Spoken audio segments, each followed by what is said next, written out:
안녕하세요. 부장님의 김인성입니다. 오늘은 세종시의 수익이 아주 좋은 다가구 주택을 가져왔습니다. 세종시 정경입니다. 해당 물건지와 세종특별자치시청이 있는 이 시가 지역은 불과 한 8.6km, 한 9km 정도 됩니다. 그래서 한 10여 분 정도 걸리는 이제 가까운 거리에 위치하고 있는 물건지가 되겠습니다. 이 세종시는 자연 발생적으로 시가 형성된 것이 아니라 계획적으로 시가 형성됐죠. 그래서 모든 토지들이 구획이 정비돼서 건물이 지어졌는데 오름의 물건지가 있는 곳은 계획적으로 이렇게 도시가 형성된 그런 지역은 아닙니다. 자, 자세히 한번 살펴볼까요? 해당 물건지가 있는 지역을 보니까 주변에 산단이 상당히 많습니다. 이 산단이 많다는 얘기는 주택의 임대 수요와 매매 수요가 많다. 그럼으로써 주택의 임대 수익과 가치가 그만큼 높다. 이렇게 이제 평가를 할 수가 있습니다.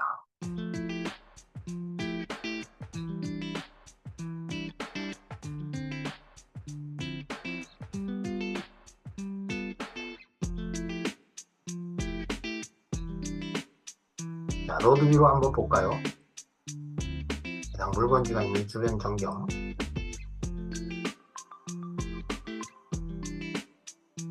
자, 이 도로는 8m 도로입니다. 바로 이 건물입니다. 이 세종길이라는 건물이죠. 아주 잘 져준 건물이죠. 1층에는 이제 계단실과 주차장으로 사용을 하고 2층, 3층, 4층이 이제 주택으로 지금 임대를 놓고 있는 상황입니다. 법원 경매 정보지로 사건을 검색해 보겠습니다. 2022타경 112342로서 임의 경매로 진행되는 물건이고요. 매각기일은 2023년 6월 29일자 대전지방법원에서 진행하는 물건입니다.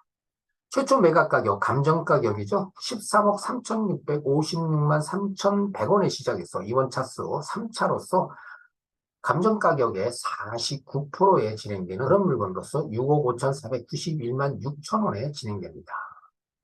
매각 목록을 보면 소재지는 세종특별자치시 북악면 북악리 482-1번지, 도로명 주소로는 북악면 시장길 17번 길입니다.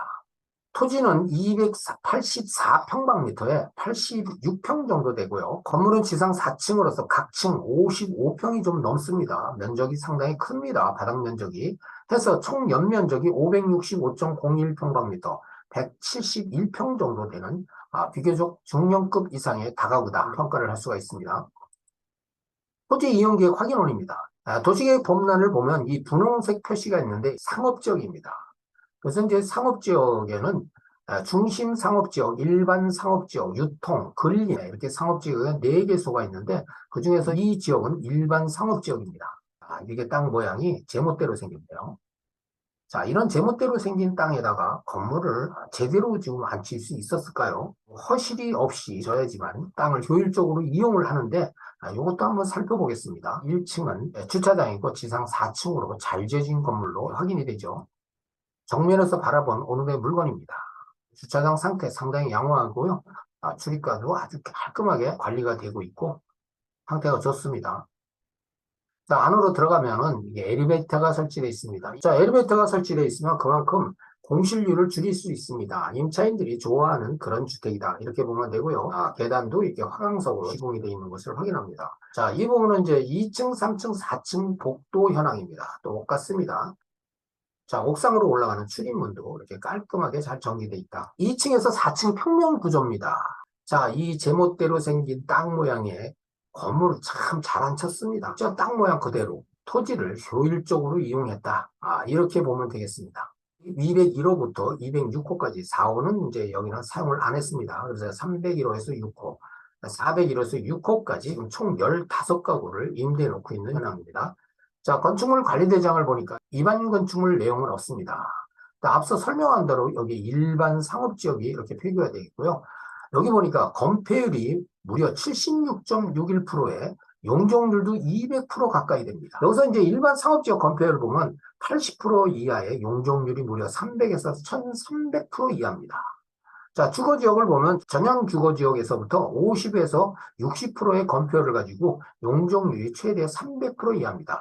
준주거지역이라고 해봐야 건폐율이 70%에 500% 이하입니다. 그러니까 상업지역엔 비할 때가 안 되죠. 그렇기 때문에 이 상업지역을 많이 선호하고 가격이 비싼 겁니다. 다가구 주택이 15가구로 허가 내용에 대한 변동 내용을 보면 2013년 6월 11일 날 사용 승인을 받고 2016년 6월 30일 날 이 물건은 대수선을 했습니다.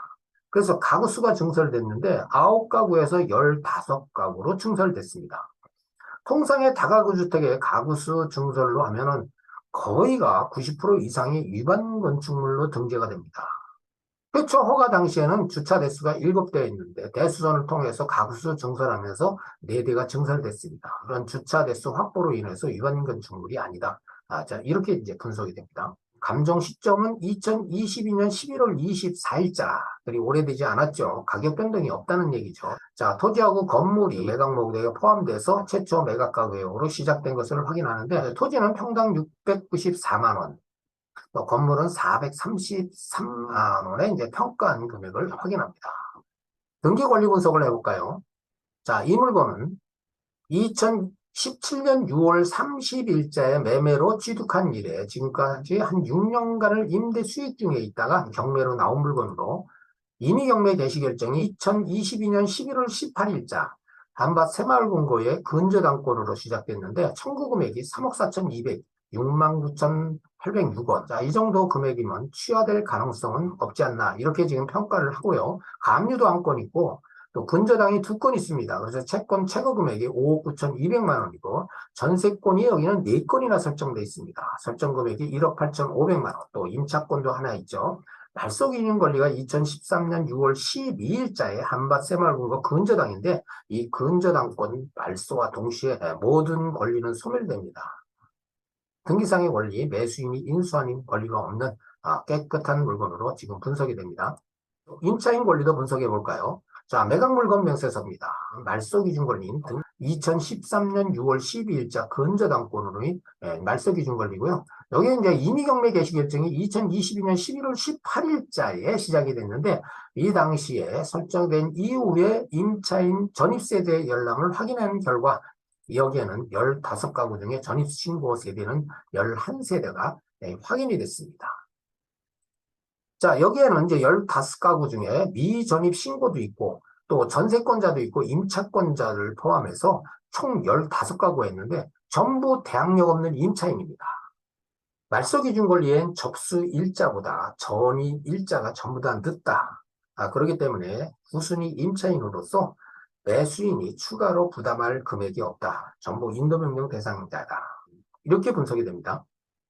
자, 임대보증금 신고 현황입니다. 확인해 볼까요? 1호 라인은 2.5룸입니다. 그래서 6,500에서 7천만 원까지 지금 임대 중에 있고, 또 2호 라인은 두 가구가 이제 미신고됐는데 302호가 500만 원에 30만 원에 신고된 금액이고요. 또 3호 라인은 2.5룸인데 6천만 원에 임대를 놓고 있는 상황인데 한 가구가 이제 또 미신고됐습니다. 또 205호 라인은 1.5룸인데 4천만 원, 4,500만 원, 200에 32만 원. 6호 라인도 있습니다. 4,500, 4,500, 406호는 미신고. 지금 이렇게 임차인들이 신고한 임대보증금 현황입니다. 2018년에서부터 2021년도 사이에 발생했던 임차 보증금에 대해서 임차인들이 신고한 금액입니다. 그러니까 신고 및 확인 총액을 보니까 4억 9,800만 원에 월 62만 원이 신고되어 있습니다. 총 11세대죠.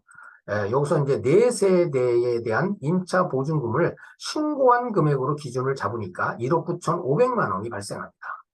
오늘의 물건의 임대보증금 예상 총액을 계산을 해보니까 이게 월세를 보증금으로 전환했을 때 총 7억 5,500만 원이나 되는 높은 임대 수익이 발생한 것을 확인할 수가 있습니다.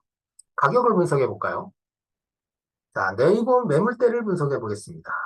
자, 지금 권리 분석하고 있는 물건은 바로 이 물건입니다. 여기는 이제 도시지역입니다. 도시지역으로서 지금 해당 물건 앞서 설명한 대로 상업지역으로 이제 설정이 되어 있습니다. 이 주변은 전부 다 농림지역, 관리지역으로 이 설정이 됐는데 이 지역이 지금 도시지역으로 설정되어 있다.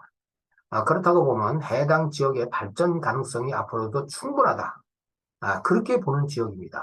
여기 이제 경부선 부강역도 가까운 거리에 있네요. 대중교통 수단도 그렇게 나쁘진 않다. 이렇게 볼 수 있는 지역이고, 여기 이제 물건을 살펴보면 물건이 많이 나와 있지는 않습니다. 자, 이 물건을 보니까 15억 5천만 원에 나왔네요. 여기 이제 13억 5천만 원이 나왔네요. 자, 여기는 단독주택으로서 면적이 작습니다.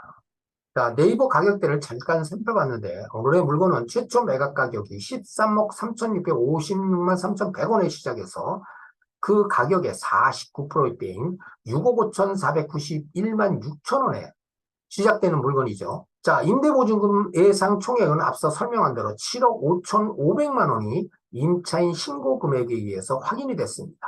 자, 최근 거래 사례를 보니까 국토교통부 거래 사례입니다. 2023년도에 11억에 거래된 사례가 있습니다. 바로 인근 지역입니다. 근데 면적을 살펴보면 우리 면적은 86평 정도 되고 건물 면적은 170평 정도 되는데 여기 이제 면적이 작습니다. 519.29평방미터, 281평방미터. 작은 물건이 최근에 11억에 거래됐습니다. 자, 방금 확인했던 네이버 부동산의 매물대죠. 13억 5천만 원에 나왔던 물건. 자, 이것이 이제 390평방미터에 510.98평방미터. 토지는 조금 이제 크죠. 우리 면적보다. 그러나 건물 면적은 좀 많이 작습니다. 대등 소유하다. 이렇게 볼 수 있는데 13억 5천. 또한 매물 하나는 15억천에 나왔던 것을 확인했습니다. 자, 여기서 이제 우리 최저 매각 가격하고 또 이 지금 임대 보증금 금액과 또 지금 실질적으로의 거래 금액, 또 매물대 이런 금액을 비교해 볼 때, 자, 오늘의 우리 물건이 가격 경쟁이 있는지를 이런 사례를 통해서 확인할 수가 있습니다.